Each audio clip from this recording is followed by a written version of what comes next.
Muhammad is the only prophet in history to deliver a message to his followers, to bow down in honor of the revelation, and then to come back later and say, oh, by the way, those verses that I delivered to you, sorry, Satan made me do that. The devil made me do it. Surah 53, that's in the Quran today, originally promoted polytheism. Later on, Muhammad came and changed it and said, sorry, the devil tricked me into delivering what are now called the satanic verses. So Muhammad is the only prophet in history to do these things, and Muhammad is the only prophet in history to be the victim of black magic. According to Sahih al-Bukhari, your most trusted collection of narrations about Muhammad, Muhammad was the victim of black magic. A Jewish magician cast a spell on Muhammad, and it gave Muhammad delusional thoughts and false beliefs. Muhammad is the only one. But we know a lot more about Muhammad. Muhammad, of course, had sex with a 9-year-old girl. And if you think that's a problem, it's certainly not a problem in Islam. Muhammad himself did it, and the Quran itself allows it. The Quran in Surah 65:4, if you don't trust my interpretation, read your greatest commentators. Your greatest commentators all agree that Surah 65:4 allows Muslim men to have sex with girls who haven't even reached puberty and to divorce them after having sex with them. Muhammad had more wives than his own revelations allow. Surah 4:3 says that Muslims can have up to 4 wives. Muhammad had at least 9 at one time. How could he justify this? Well, Allah to the rescue. Allah came and rescued Muhammad by giving him a revelation saying that he could have more wives than everyone else could have. Muhammad married the wife of his own adopted son. He did this after he saw her practically naked, and he began lusting after her. According to the Quran, Allah wanted Muhammad to lust after her. Now, how did Muhammad justify this? Well, once again, Allah to the rescue.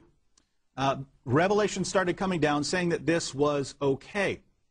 When Muhammad's wife Sauda, as we talked about yesterday, when Muhammad's wife Sauda became old and fat, Muhammad wanted to divorce her so he could trade her in for a younger, prettier woman. And Sauda obviously didn't want to be divorced at such an old age. It's not like she's going to be able to get another husband. And so she was willing to give up some of her rights as a wife, as a woman. And the Quran praised her because of this. So once again, when Muhammad does something that most of us would consider wrong and immoral, Allah to the rescue. Allah comes down to rescue him with some special revelations. Muhammad had sex with his slave girls, even though he already had 9 wives. He even got one of them pregnant. Her name was Mary the Copt. And it's interesting, if you want to know the origin of the revelation of Surah 66:1, Muhammad promised his wives that he would stop having sex with his slave girls. And after making this promise, Surah 66:1 came down saying, Muhammad, why are you forbidding what Allah has not, Allah didn't tell you to stop having sex with your slave girl. What are you doing? So this is, Muhammad received a revelation allowing him to break his oath to his wives. Allah to the rescue. Muhammad assassinated people for making fun of him. Read about Abu Afak and Asma bint Marwan. These were people, and many others, by the way, these were people who criticized Muhammad or criticized Islam and were assassinated, sometimes in bed while asleep, for speaking out against Muhammad and Islam. Muhammad started a war with Mecca when he had a chance to live in peace in Medina. The Muslims had left Mecca. They had a chance to live in peace, but Muhammad didn't want to live in peace. He started robbing the Meccan caravans, which ultimately led to war. Muhammad executed hundreds of Jews for trying to defend themselves once they realized that Muhammad was going to eliminate them. And by the way, they were right. When they became convinced that Muhammad was trying to get rid of the Jews, they were absolutely right. Muhammad said in Sahih Muslim 4366, I will expel the Christians and the Jews from the Arabian Peninsula and will not leave any but Muslims. Muhammad had the plan to get rid of Christians and Jews. These people tried to defend themselves, and there was absolutely nothing they could do about it.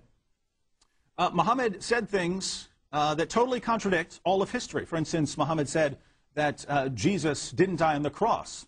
Historians across the board, whether they're atheists or agnostic or whatever, agree that Jesus died by crucifixion, and this is simply, to deny this is absolutely absurd as far as history is concerned.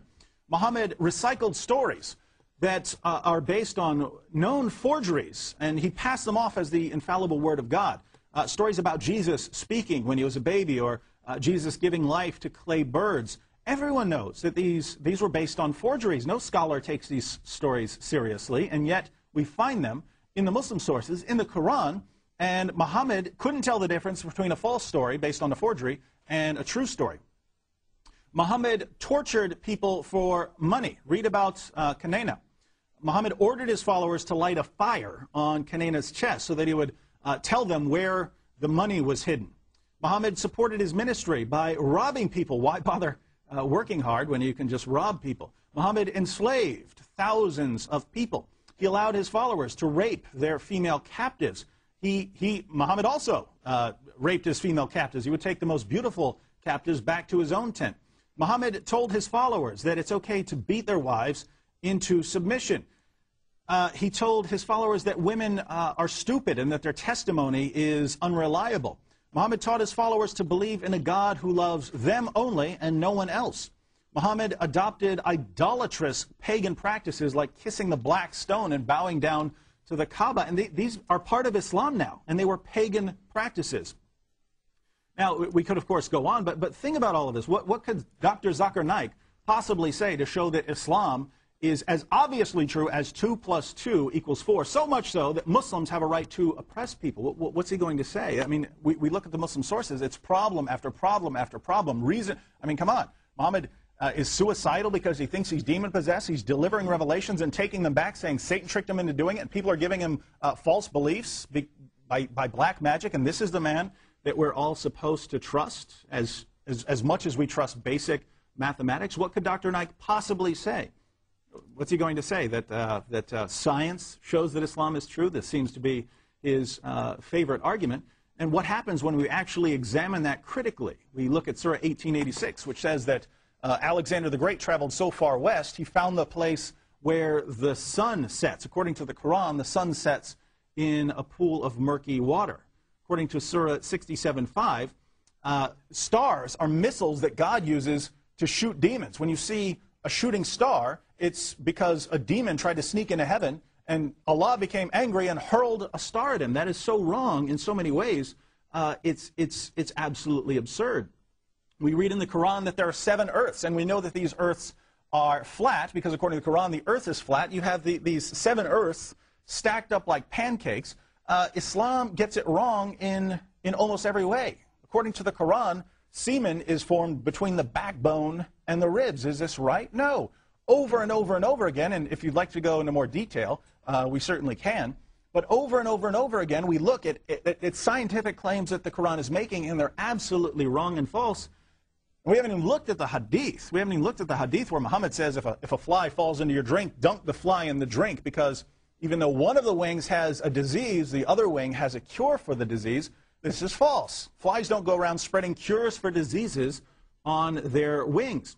Muhammad told his followers that they could use water out of the well of Buddha. This was a water that they used to throw dead animals into, and excrement and all kinds of things. This was their garbage. This was their garbage area. They threw it in the water. Muhammad said, water is not made impure by anything. My friends, you will die if you take Muhammad's commands seriously. You could actually die if you start going around and doing what Muhammad tells you to do.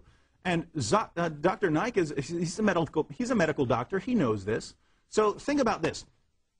Every single fact we can investigate about Muhammad tells us that he was a false prophet. And any argument that Muslims give us to show that Muhammad was a true prophet turns out to actually be evidence against him. In other words, if Muslims say, look at the science, well, the science is all wrong. So if you're basing your belief on science, Islam is false. Or if Muslims say, Muhammad was prophesied in the Bible. Guess what? According to the Bible, Muhammad's a false prophet. According to the Bible, if you deliver a revelation, and that revelation does not come from God, you're a false prophet. And Muhammad delivered the satanic verses and came back and said, I'm sorry, that revelation did not come from God.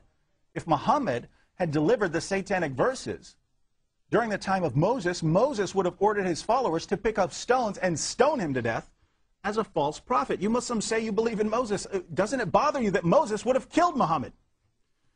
So this is what we have when we actually investigate the issue, and I just want to know, how can you say that this is so clear? Islam is so obviously clear that it's just like saying 2 + 2 = 4.